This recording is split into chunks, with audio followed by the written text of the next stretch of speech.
Hello, everyone. Welcome to Elevating Leadership Institute. And it is a partner during the transitions for organizations and for the teams who are ready to go and to scale. And what readiness means, it's not only to appear to be the best, but knowing the difference, what it takes to be the best. Also knowing what it takes to win versus trying not to die, to survive in performance, in high performance. And how also Joe says, our co-founder and Olympic champion, are you aiming for rocks? Because if you are aiming for rocks, that means you are ready to accelerate. And if you're avoiding, that means you're missing out a lot. But if you're going for the rocks without preparation, without system, without training, without systematic support, you will crash. So what we do, we organize trainings for teams to get ready to compete amongst the best and win. So we have river-themed workshops and also events like today to not only have momentary impact of ideas, but also to have sustainable results. And it takes time and it takes development and it takes discipline of showing up to train, to go to the gym as professionals, athletes do. So this is why we have these events monthly where we challenge leaders with thoughts about high performance and how to lead teams to high performance. And today on the call, we have Lange, my coach, and those readiness for the hard conversations. It starts by challenging the thoughts what we have and being able to have those hard conversations. And then is one of the best. I still remember every single conversation what I had with him, where I just left facing myself and thinking, whom do I need to become? Like, who am I? What's gonna be happening for the next step? What kind of person I need to become, because it cannot continue to be as me as it is today to go to the next level. And he definitely would sit down with you and have those conversations with you.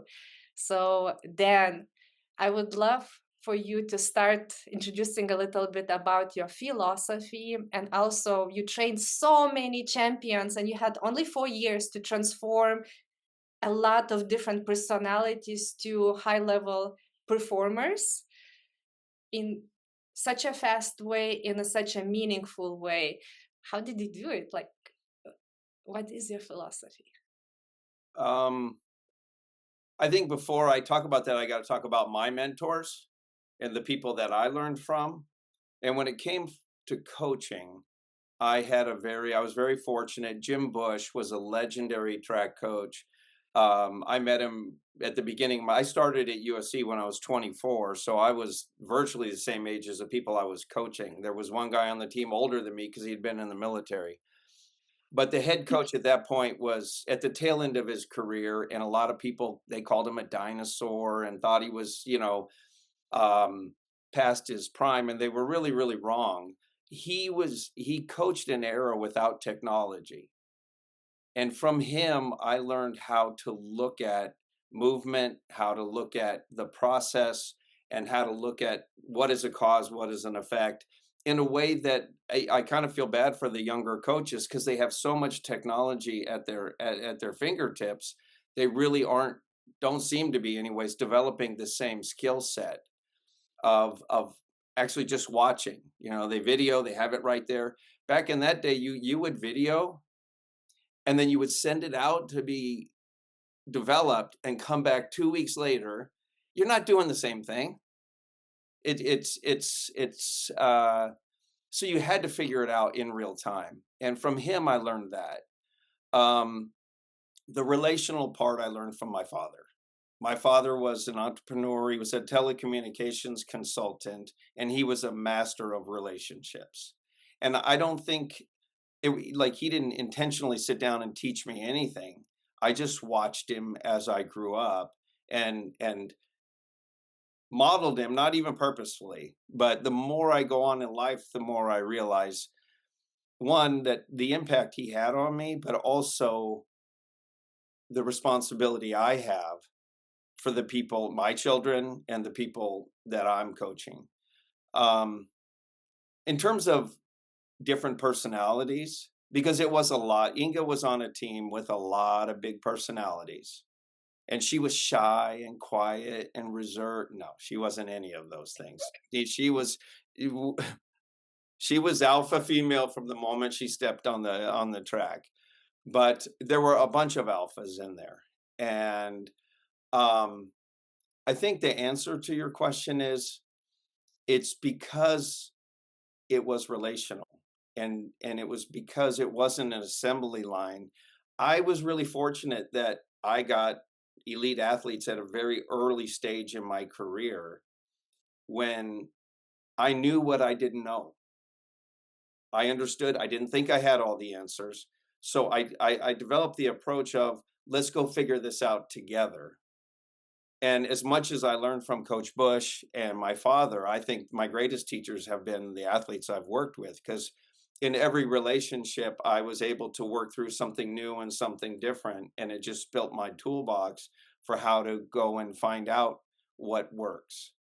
And that means, how does this person work physically?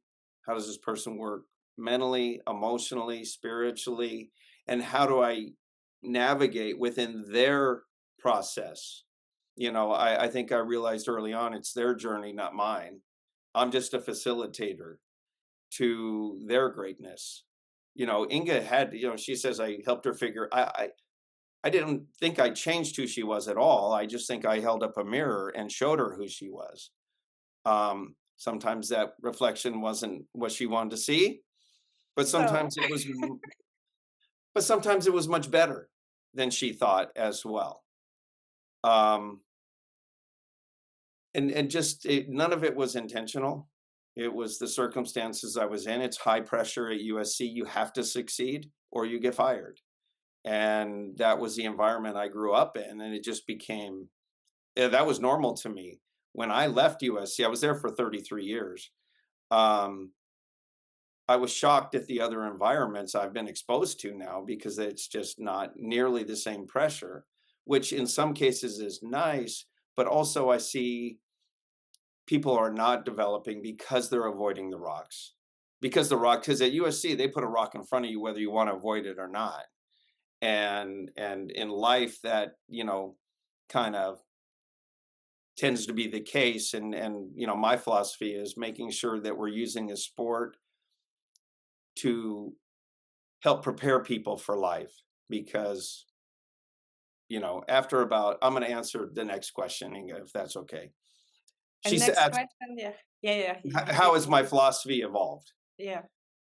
It did evolve. About 15 years ago, I had an epiphany. I was sitting in my office, and at USC, if you won an NCAA championship, you got a bigger than life-size picture up on the wall. And I was really fortunate. I had, one of the first real athletes I coached won 4 NCAA championships, broke the collegiate record, and won a gold medal.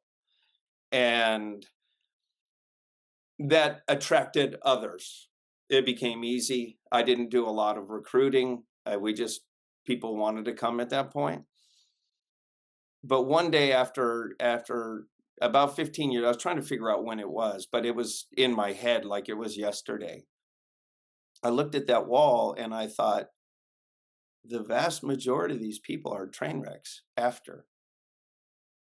They're debilitated.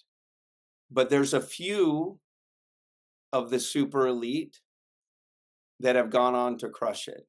But more often, it was the walk-on kid who wasn't like recruited or didn't get scholarship.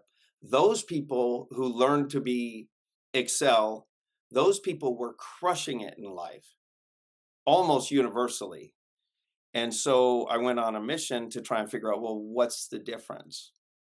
And why is this person who had so much success in the sport struggling so much in life? while this other person had just as much, but they're crushing it in life. And why did the ones without the pressure tend to succeed in life more?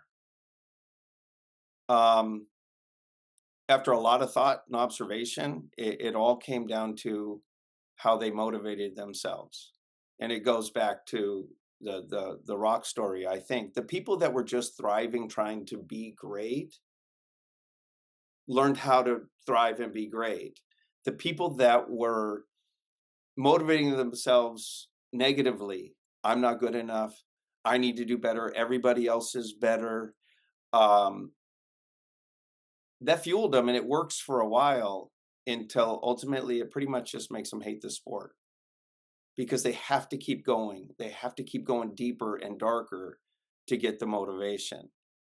Whereas the ones that were always just trying to be exceptional actually learned how to be exceptional on and off the track. That also, by the way, anyone on the call, you're welcome to ask questions at any point of time. I'm actually I would encouraging. love to. Is Yes, that please. okay? This Yes. is amazing. I'm so glad I came to this conversation. Dan, can you help us please understand more the difference in motivations that you're describing, the difference between being motivated to be exceptional and the motivation Yeah. to be the best, and why does one go into dark places? Just want to understand it better. Yeah. I think a lot of it has to do with whether or not the motivation is external or internal. So for the young people that succeeded early in life, I talked about it before the call started. The last clinic I did involved parents because over time I realized that parents inadvertently just apply a ton of pressure on the athlete. It's sometimes it's the very best parent. Everybody knows the nightmare, dad that, makes him go out at midnight and shoot baskets till he doesn't miss or something. We're not talking about those guys. We're talking about loving, caring parents who they're so vested that the kids feel it. And when somebody has success early in life, nobody teaches them how to handle that. And so they have to do it because I had a girl one time that was an overachiever, and she was a high school girl going to Stanford. And she went to Stanford and she came back, and one time she said, "I just wish I could get my dad to not come to the meet." And I said, "Why?" And she said, "I just feel so much pressure when he's there." I said, "Really?" And she said, "Yeah." I said, "Well, this is on you. You have to figure out when you walk into the hammer ring," she was a hammer thrower, "you have to, it's you and the hammer, nobody else.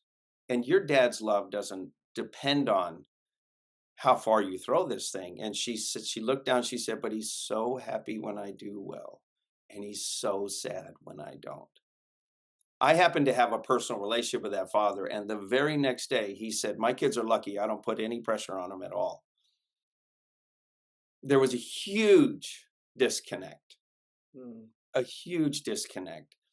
So I think that your journey, so that's why the kids who didn't have the pressure growing up that got to USC, they were already overachieving.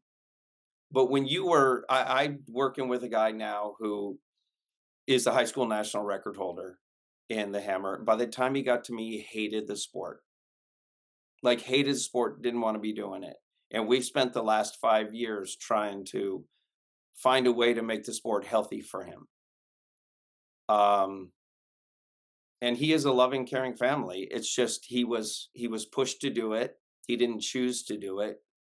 He was so good he couldn't quit. He just had a really big meet at the World Championships, and I said, "I think you can quit now if you want." And he's like, "No, now I want to do it." And now I'm excited because he's choosing for the first time since he was 9 years old. He's choosing to do it. And so if the motivation is internal and somebody just has a passion for a sport, that's beautiful. Or somebody just has a passion to be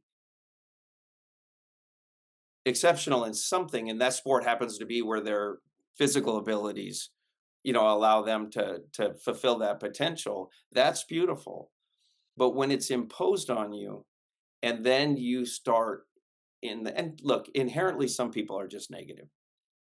Some people are just, I mean, I know, and there's a neuroscientist on here, so I'm not going to try and claim this is anecdotal information after 40 years of coaching, but some people are just wired to find what's missing, to find what's the problem. And a lot of times the hard part is that motivation does work for a while until it doesn't.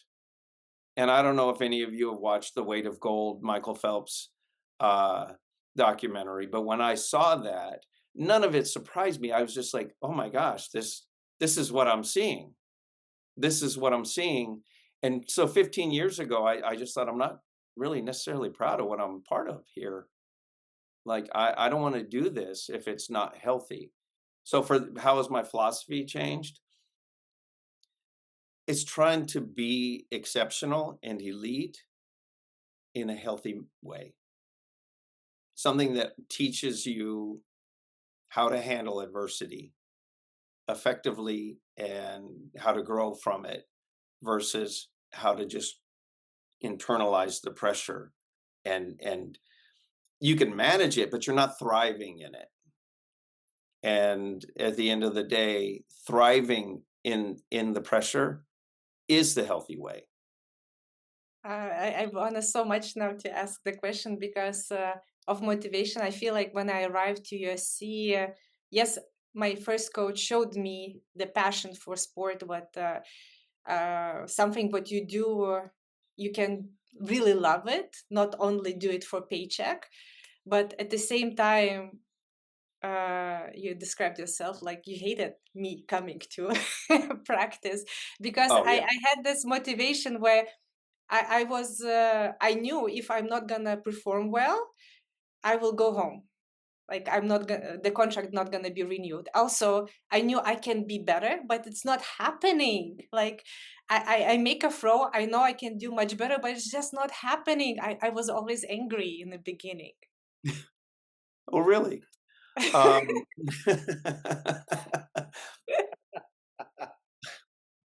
do you want me to tell my side of the story now? Yes. Yes. Um, I didn't recruit Inga. I didn't do a lot of recruiting. We had a recruiting coordinator who did international recruiting. I recruited usually either American kids or somebody international that I already had some connection with. So the rest of the people that Inga came in with came to be with me. That was a big motive. Either they wanted to be at USC or they wanted to be with me. When I asked Inga why she chose USC, she said it was the first letter that crossed her desk. And when she came in, her English was not as good as it is now. So communication was a little bit of a challenge anyways. But I think there was also, she was on a team with a lot of talented people, a lot of big personalities. And Inga didn't understand that any aspect of the team nature of track and field or athletics in the United States college system. And I understand that they didn't understand it because I had coached other Europeans. It's not the same. It's an individual sport. But when you're at USC, it's a team sport, points matter. And I could understand where American kids grew up playing team sports their whole life and everything. That's just the way they're wired. And they also understand that people have a real affinity for a university. Just drive around LA and see all the license plate holders that say USC on them. People just loved USC. Well, Inga just came to this random place in the middle of LA with some younger, you know, coach. And I had not coached, I had coached elite athletes, but I had not coached like a super elite javelin thrower at that point.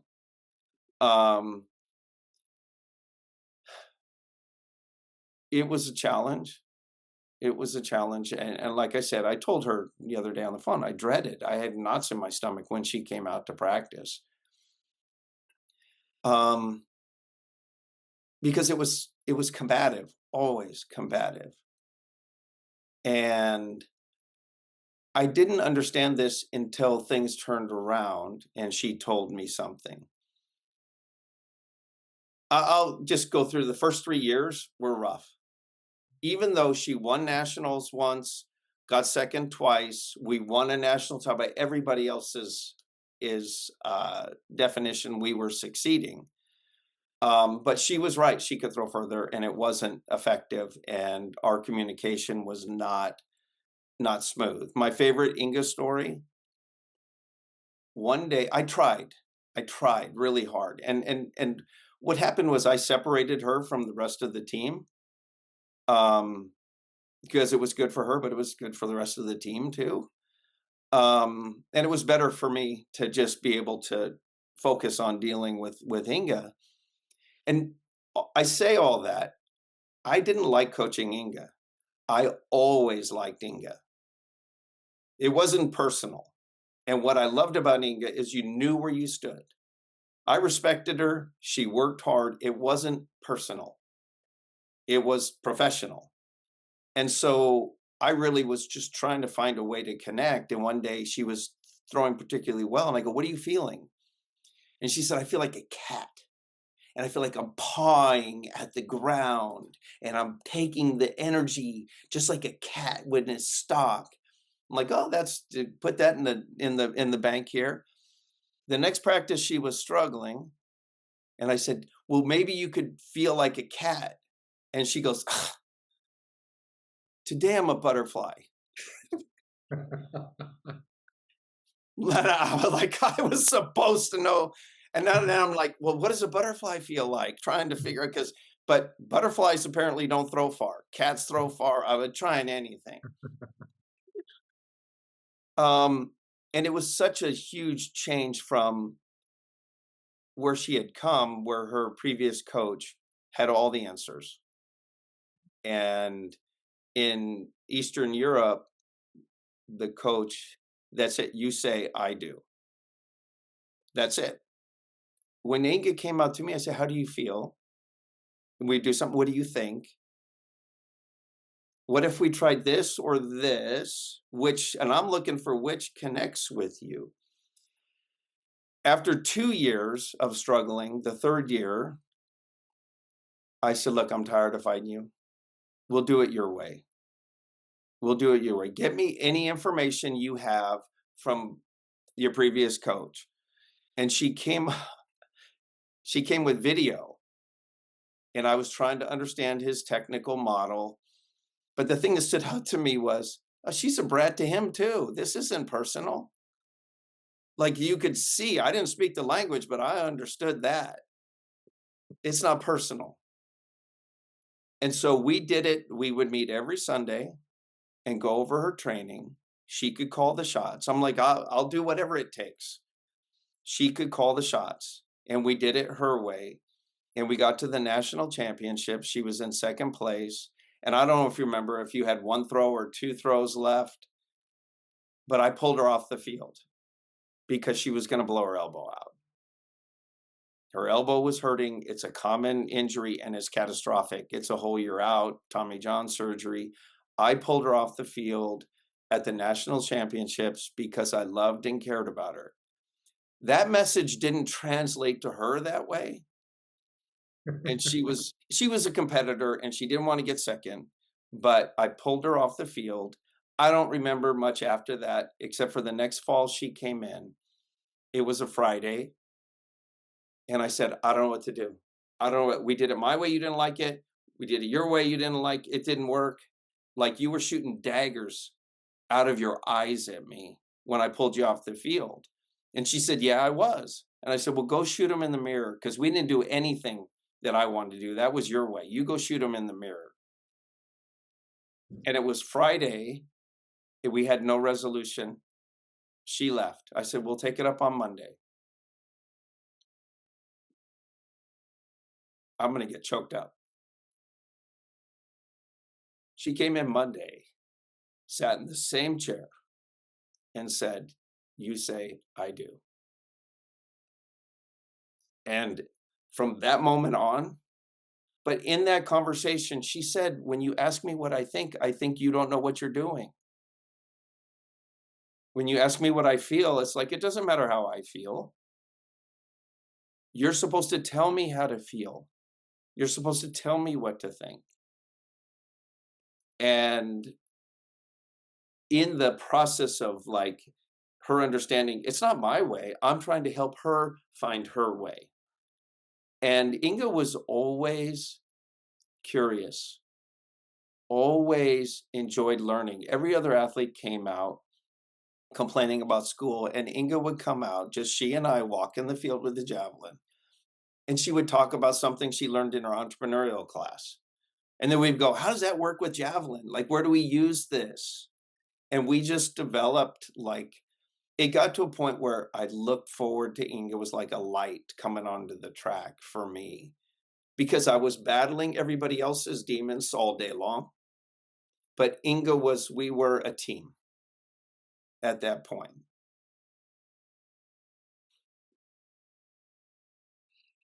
The life where it gives you no choice.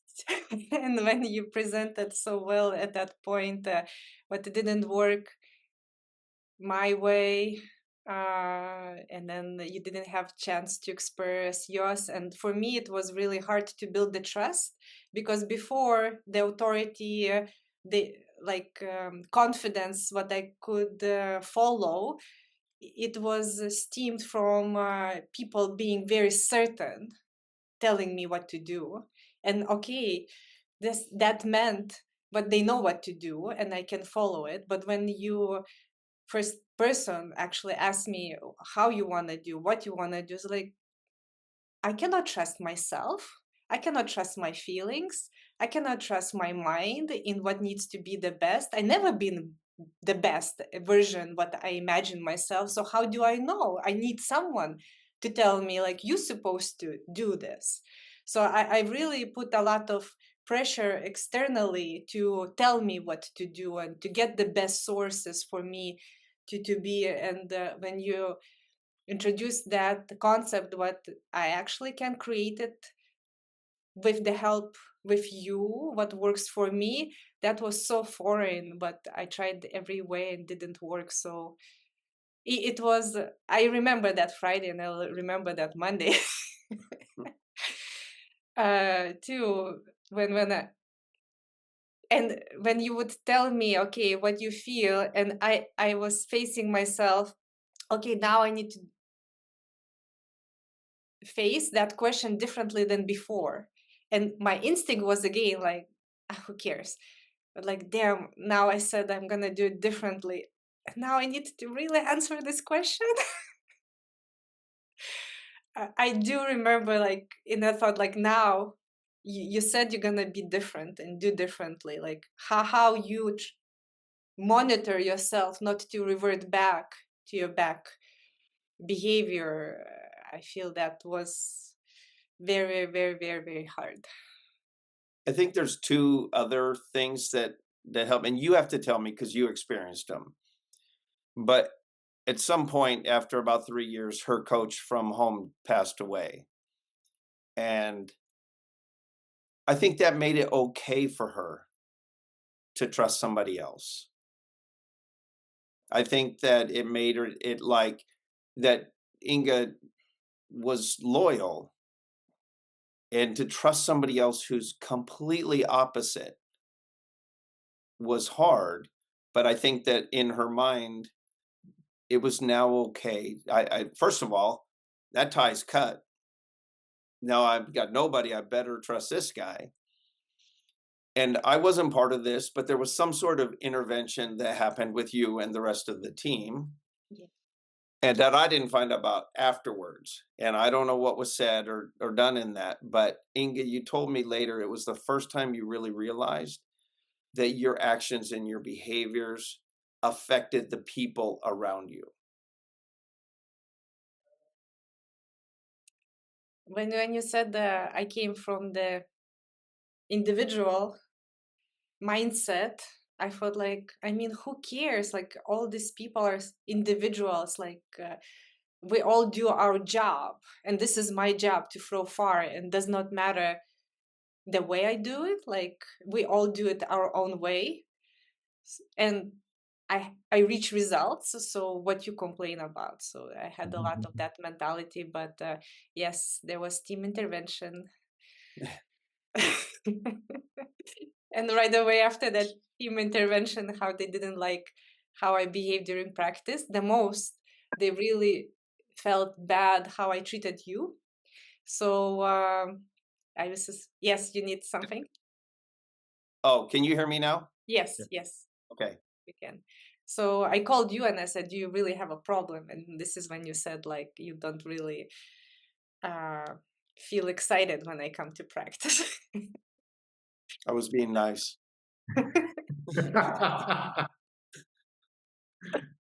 Does anyone has any questions? Yes, Joe. First of all, like I feel like I'm watching like the best freaking 1 hour Netflix documentary of the year right now. Like this is unbelievable. So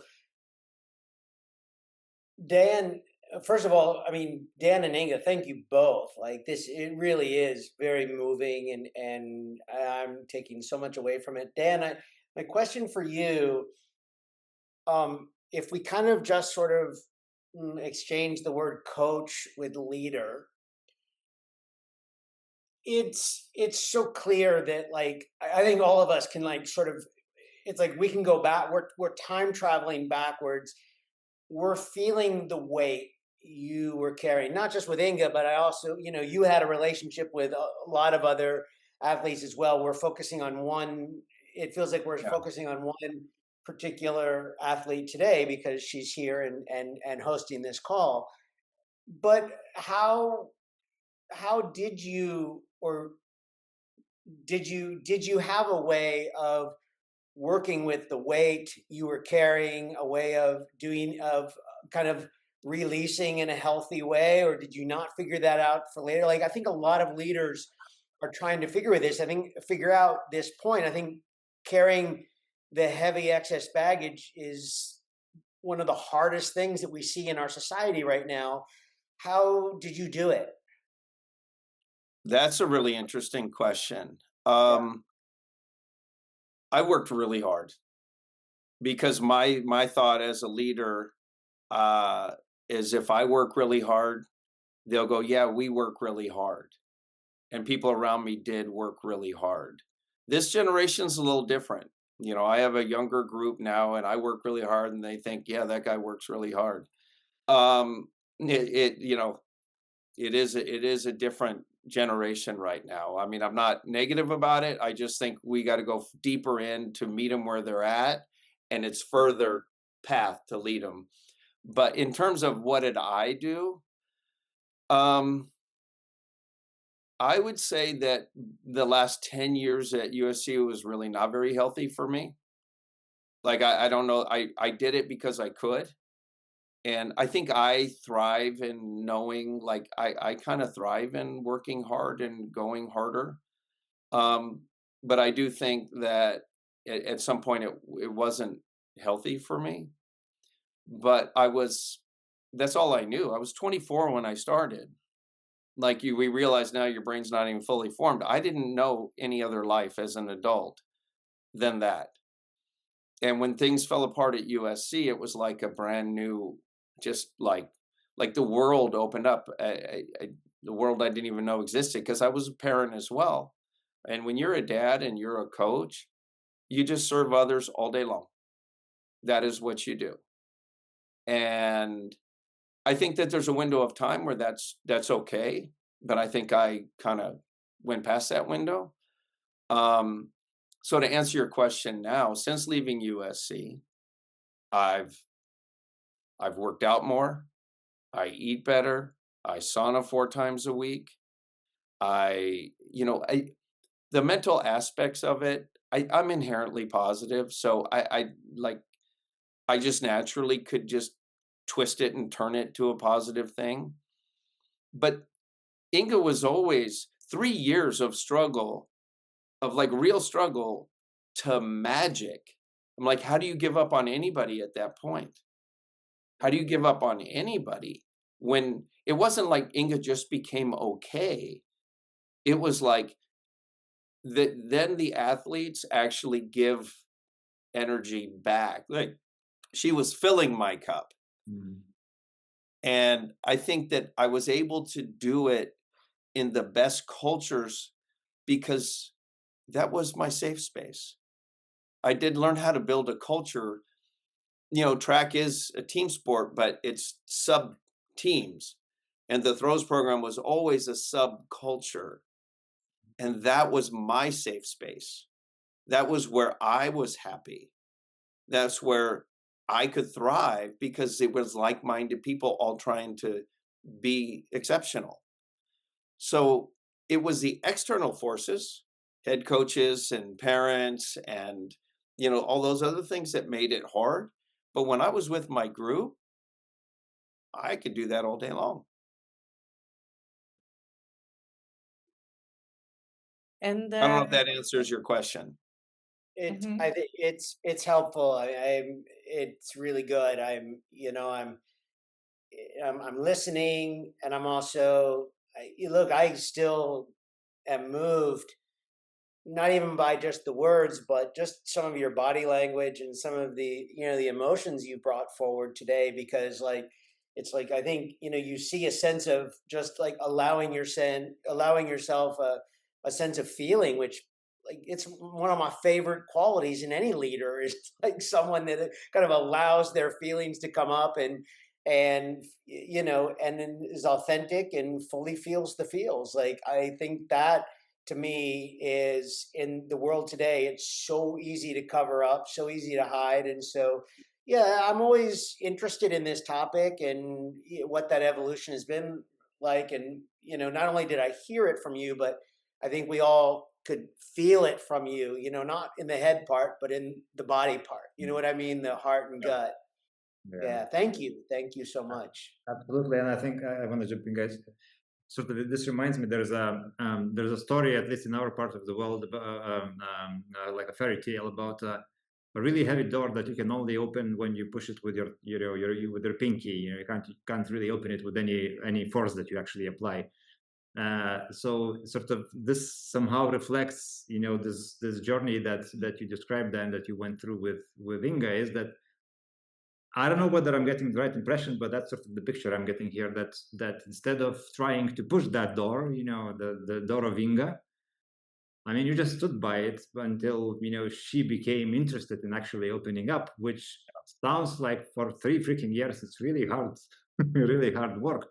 And I'm thinking that I have this very interesting feeling now that in my gut, I know this really captures the essence of what it means to lead. At the same time, I'm thinking, like, man, how do I apply this, in my work, where you have results and deadlines and all this. So I don't know how to consolidate this. No idea, really. But these are the pictures that come to mind when I'm listening, sort of to the realities that you share. Yeah, I think, one thing, and I'll go to Inga's next question, because even though track was an individual sport, culture is everything. And so I was allowed to build my own culture. And we had people from all over the world, people of varying ability levels. But the one thing in common was that we were all trying to be exceptional. And that was Inga had some girls on her team that were really not very talented, but they worked really, really hard. And as long as everybody around you is just trying to be exceptional, I saw in some TED Talk that environment trumps will. And being in a negative environment, even it takes 1 or 2 people to that's why I removed Inga from the environment. If you can make sure your inner circle is working as hard as you for the right reasons, and you guys are just doing this because somebody, like Inga said, she's a javelin thrower, there's a shot putter doing something completely different. But if they're both working hard, you get inspired just by another person's efforts and another person's energy. And so that was one place. I wasn't like much of a dictator, but when it came to the character things, I was pretty hardcore. I was pretty hardcore. Like it wasn't, if you're going to affect other people, it's not going to be okay. Mhm. And I saw Heather wanted to ask a question, but about the character thing, I also remember complained when you trained me, why you don't give me attention? I'm the best athletes here. Why do you spend so much time with walk-ons? It sounds pretty Inga, yeah. So for me, it didn't connect it about the culture thing, about team thing, because again, like I was only looking at the stats. This is the results. But then you were aware of the dynamic of people you coached, and then how it affected each of us, and then how to create that environment where people would thrive and you thrive, and then also what to do when it's not that. Heather? Yeah, thanks. First, I really honor and appreciate the openness in this whole conversation. It's awesome. One of the things that strikes me about sort of the Inga origin story is the amount of change that she was personally going through at that time, early in life, different country, new school, new teammates. And the intrinsic motivation that you talked about being very much a formation of identity at that time in life. And so as we think about taking the lessons that you guys are sharing into our lives as leaders and as adults and later in our life, when maybe we're going through a transition and a time of change that shakes up that identity, what advice might you have around an anchor, or maybe mantra is the right word, but something, a touchstone to pull back that intrinsic motivation that you need to power forward? I talked to Inga about it. I was at USC from the time I was 24 to 58, more than half my life, my whole adult life. And every bit of success I had was wrapped around USC. It fell apart. I held my ground on some character issues of the head coach, and I just wouldn't budge. And so we parted ways. And the last time I pulled that USC shirt off my back was like pulling my flesh off my spine. It was, I don't know who I am. I literally went through like, without USC, I don't know who I am. And not many people probably get to experience it to that level. People change jobs, but it's not the same identity, I don't think, very often, and particularly for that big a portion of life. And so I went and became a volunteer assistant at Cal State Northridge so that I could have facilities for a post-collegiate athlete that I coached. And then a good kid transferred from USC to Northridge, and we went to the national. It was the first time I spent a year. I missed the national championships. I was gone. My club and company name is Mosaic International Athletics, and the concept is we're all kind of broken pieces that fit together to create something beautiful. But the MIA initials had meaning to me too, because we were just MIA. And when I went back to the first national championships with a Northridge shirt on, nothing against Northridge, I graduated from there, but it wasn't USC. And the first thing that happened was Valerie Almond, who's now the two-time Olympic champion stuff, came sprinting across the street to give me a hug. And then I walked into the meet with all these coaches. I really thought they were going to feel sorry for me. And everybody treated me the same. And then my guy did really well. And it was, for me, it was transformative, because I realized it wasn't USC, it was me. Like Inga said, of course it was. I honestly didn't know that, right? I had no reason to know that. I didn't know life without USC. And I think that embracing those changes and using them as just, it's the same lessons we're trying to teach the athletes, is using that as for personal growth and development, and to, really find out who you are and taking on those challenges. And nobody wants to go through those things, but anybody who's lived enough life knows that those are the times when you really did grow and you really did find yourself. Yeah, I wouldn't change any of it now, right? We say that all the time. If I knew then what I know now, and I wouldn't change it. But it's learning how to embrace it while you're in the middle of it.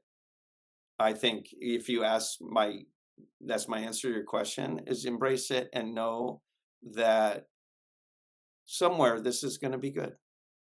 I just haven't seen it yet. Right on. Thank you. You mentioned acronym NMFA. I remembered. Oh yeah. I think so that helps as a mantra, as a mindset. Do you want to say what Yeah. that means? Yeah.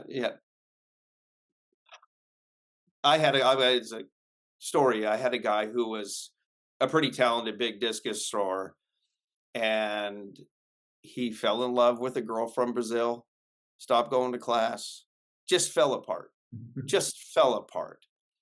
And he had thrown like 196 feet. To put in perspective, he went to a really big competition and threw 140 feet and just moped. And we're like, this guy's gone. And then one day he came out to practice at a different facility where we didn't even throw discus. He just showed up. He was 6'5", 285 pounds. It was like, okay, Gary's here. And he started throwing in the middle of a hammer practice. It's like, this doesn't happen, but I wasn't going to stop it. He didn't say a word. And he started throwing. It's like 150, 160, 150, 170, 180, 190, 195. And finally I go, hey man, what's up? And he goes, no more fucking around. And it was that, to me, it was so powerful that he just made a decision, and he went to the nationals and did well. And I remember one of the more profound coaches said, you brought that guy back from the dead. But to me, it was symbolic of, you can just make a decision. The power of just making that decision. And then you I don't know, trademarked this slogan. I had a corporation, an MFA, for a while. I didn't tell people. I said it was no more fooling around, but I knew. Yeah. But it's a good reminder when you feel like you're tiptoeing around the change or around the goals, what you want to reach. And then it's like, okay, no more effing around. Like, let's go for it. Well, we brought that back during COVID. My group during COVID brought that back. And whatever it was, 2021 or whatever, their slogan was NMFA 2021. They would write it on things. It's carved in concrete somewhere at a facility. But that kind of symbol that you can all kind of agree on, hey, this is who we are, is pretty powerful.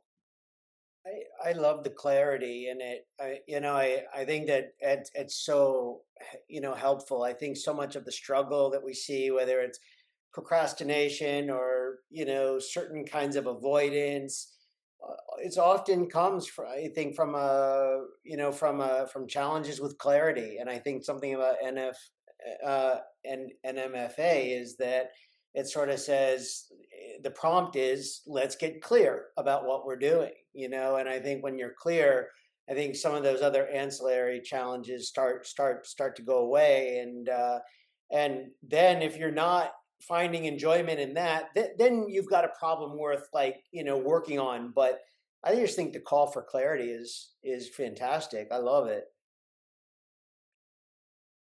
Vilma, I know you're going through transformations and you know quite a bit from my journey, from our time in Monaco and here in Vilnius. Do you have any questions or reflections from what you heard? Thank you very much. The ideas just fell through, for me personally. First of all, there's a lot of inspiration and things that noted and that personally really resonated with me. Need to make sure that you're not wired to find what is missing in you, and be and try and be exceptional in a healthy way, because you can manage, but you're not thriving otherwise. And the effect that other people, if you're gonna affect the other people, then it's not going to be okay, and it's okay to get removed from that situation. So there are a lot of different things that personally I'll have an interesting evening after this discussion. But another part, yes, I would have, we know each other for a while and spoke about a lot of things. But this, I really love finding and discovering new things about you and new features. And I would have never thought. I knew a bit of the story, but these, elements of the change, and how, that it wasn't easy, but how actually very challenging it was, and where what it turned you, and how you employ all of these things now. I'm really proud, and really impressed. Thank you, Vilma, for this reflection and ideas what you're taking. Yes, sharing a bit about the journey, and I'm curious about you, Ardeen. You work a lot with leaders. What you getting from this conversation?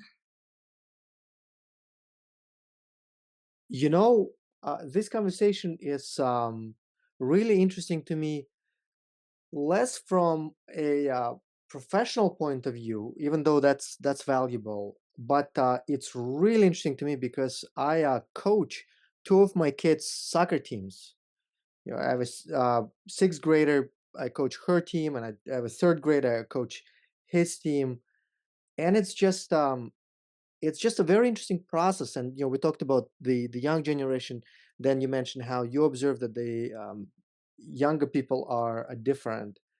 But I guess what I'm struggling with here in our community, and I live in Massachusetts, is that you know I don't think it's right to say that parents have gotten too soft on their kids. That would be an overgeneralization. But I feel like generally discipline is a big problem in society. You coach, like any coach here would say that half of the practice is consumed by just getting kids to pay attention and to be disciplined. And I think that's driven by the largest idea in society that the key is to allow the kids to have fun, which I think is misinterpreted to say that the idea is to let kids do whatever they want. That's not the goal. And so I'm not sure if I'm making a point, but I'm just sort of kind of like participating in this reflective process, like listening to all of you and to Dan, and figuring out what kind of my evolving point of view is on young people, young generations, our role as, I guess, educators in different ways. So honestly, I don't know what the point is that I'm making, but I can tell you that like what I'm hearing is just very interesting to me, and I'm really enjoying this reflective process. You Well, actually mentioned, discipline and fun yeah. are not mutually exclusive. That's the point. That's the idea that I'm trying to convey. Yeah. Yeah. Where's the No. resistance? What do you think, Ardeen, when you're trying to convey what these two come together, go together? Well, I think grown-ups have the misguided idea that kids are fragile, and that if you're stern with them, that they would crumble. And so I think adults shy away from being stern. And I personally believe that's misserving the young generation. And by the way, that applies professionally as well. With in any company you have the younger generation of professionals, and actually they are looking for discipline, they are looking for direction, they are looking for guidance. It's just that we as grown-ups, we often don't provide it because we either think it's not the right thing to do, or are afraid for one reason or another, like bureaucratic legalese, you name it, to do that. And I just think it's a conundrum of our present present society. I think so. It's such a good question for you, Dan, to kind of close today's conversation, because I feel like you inspire in one way to give freedom for people to create. Also, you value to have the positivity in the process.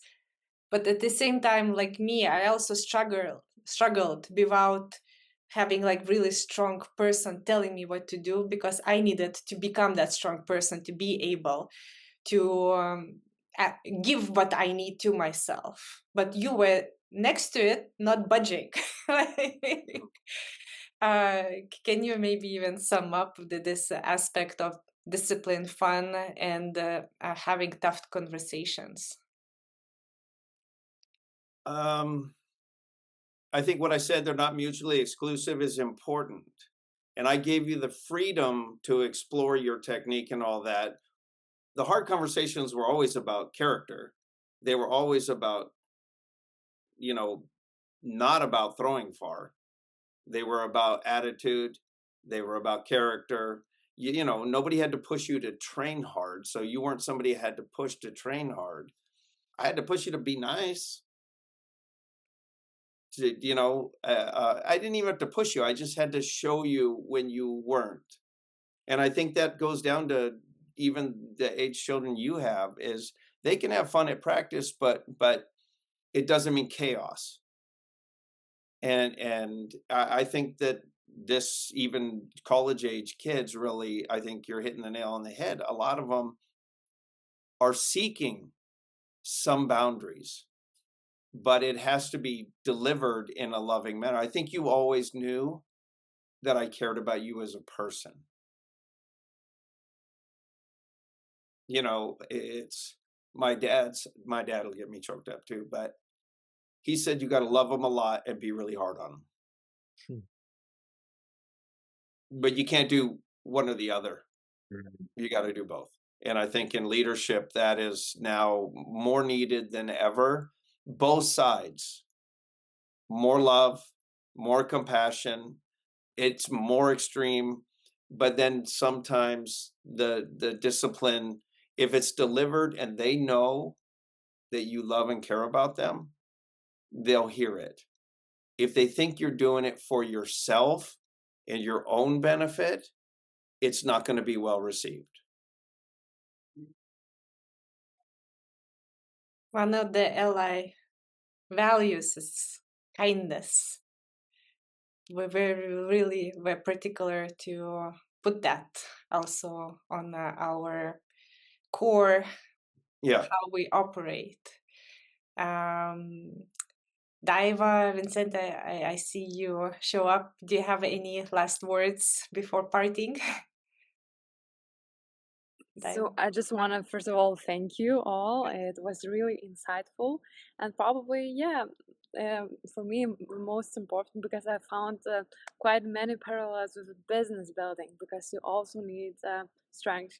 You also need build your resilience. So for me, I'm listening to you and comparing to my daily life, etc. So if you, for example, you personal, Inga, how do you find it in your current career? How did it help you build your character? It definitely. I mean, already at USC, I started connecting all my worlds together from the core what I was building for Javelin, but definitely having feedback constantly. This is what I missed the most. So the thoughts, the ideas what I have, how they convert to business, to my throwing, to my technique, to me living the life, I missed so much, especially when I went to work life. And this is why I'm creating this community, to have this feedback, because we get lost in our head so quickly, and we spiral into one message, or usually to something what we're comfortable with. But for growth, we need to have that person like Dan next to, knowing, like, if you fail, if you will try, I'm here to reflect. I'm here to steer you from that failure, from that mistake, and to find even better way to go forward. So knowing what there is the person next to you always, it's such a needed aspect in that growth. So I feel Dan's present every single day. Daiwa?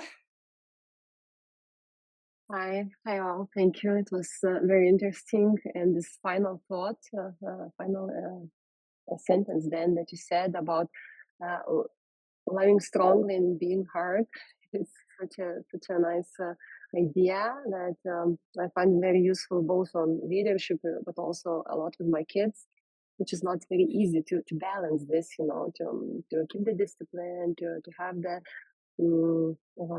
to have the expectations and help them to grow, but at the same time to be very loving and kind.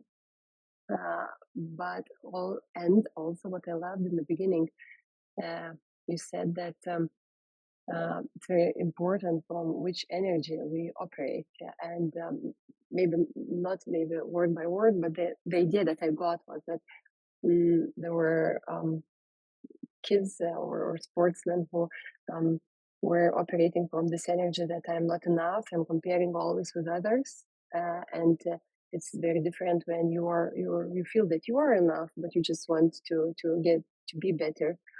So this somehow stayed in my mind that like theoretically I totally agree, but practically it seems quite, I don't know, quite hard to implement that, especially in when raising the kids. I have no answer because somehow how to push, but not to leave this feeling for them that they are not enough. To have this very high self-worth to build high self-worth, at the same time having some expectations and teaching to have this growth mindset.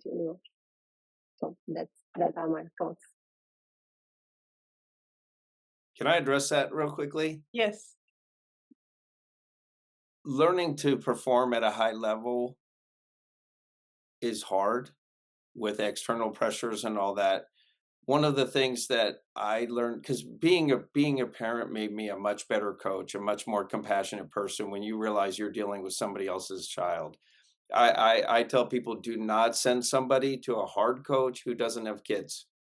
You cannot, it's one of those things you cannot understand. I always say, who knows everything about parenting? People with no kids. But they are experts. My kids will never have iPad. They're not going to eat any sugar. They're going to do this, and they're going to behave in the supermarket. Okay. When you get there, tell me.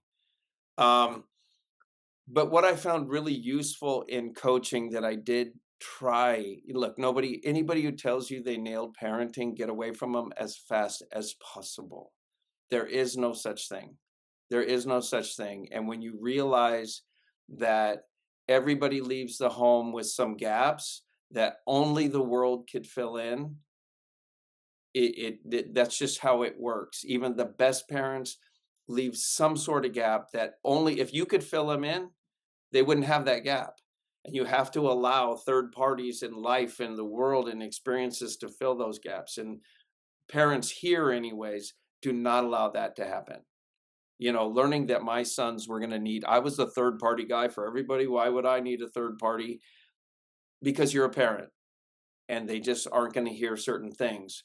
But one of the things is when you talk about expectations, teaching people to compete, I set some goals, some expectations that are easy for them to meet.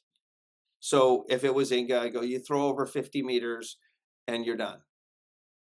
When she could throw 55 at that time, it's not a big deal.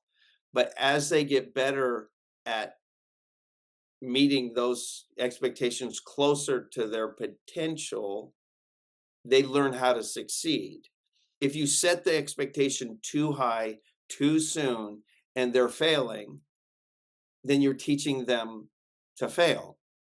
And so it's matching the expectation with the ability. And you start with something that's really easy for them and teach them and get them to believe that they can succeed. Yeah, I succeed. I can compete. And then you get closer and closer and closer to their actual potential. I don't know if that's helpful. But Yes, if you're asking a thank you. 3-year-old to clean their room, it's not going to happen. That's yeah, thank you. Very, very good, I think, approach and answer. And I was smiling because actually last week, Inga, I remember we discussed exactly the same when we met in one event with Inga. We discussed not from maybe raising kids perspective, but more from leadership and having goals for yourself in life. And we discussed that. I was telling that I'm the person who needs to set the goals only that high that I believe that I can achieve. And if I have some goals that are just too far from my current state, I lose the motivation because it's like just too far, and we were discussing that that's how many people operate. But there are some exceptions, people who are who want to fly to the moon and that somehow gives them energy. So yeah, thank you. Very nice correlation between kids and adults and overall people. Yeah. I know we're already going past an hour. I really want to respect everyone's time so much for joining. And I really, really, really love what our conversation, even though it's elevating leadership about leadership, but more is about humans, who we are, and especially what kind of influence we have and what parents we are to grow next humans as a leaders and as a parents. I feel like it is even more important. And then how do you coach Dan? I keep saying this, not then, but how different experiences make you also what kind of leader, and then how to join us to be more authentic, more in touch with ourselves, and more comfortable being ourselves, because this is where true potential is, when we don't hide from ourselves, when we are not afraid of being ourselves. So thank you everyone for the courage to step into this thoughts, and thank you, Dan, so much. Thank It you. is. This is wonderful. And I just, this whole concept is interesting to me because leadership is inherently lonely. It's a hard place to be. And so if you can create this community where leaders can go be normal people and struggle, because as a leader, you're not supposed to struggle too much. You have to show enough to show you're human. But if you struggle too much, you lose credibility. And so to have a safe place to struggle or talk is just a beautiful thing. I really appreciate you having me.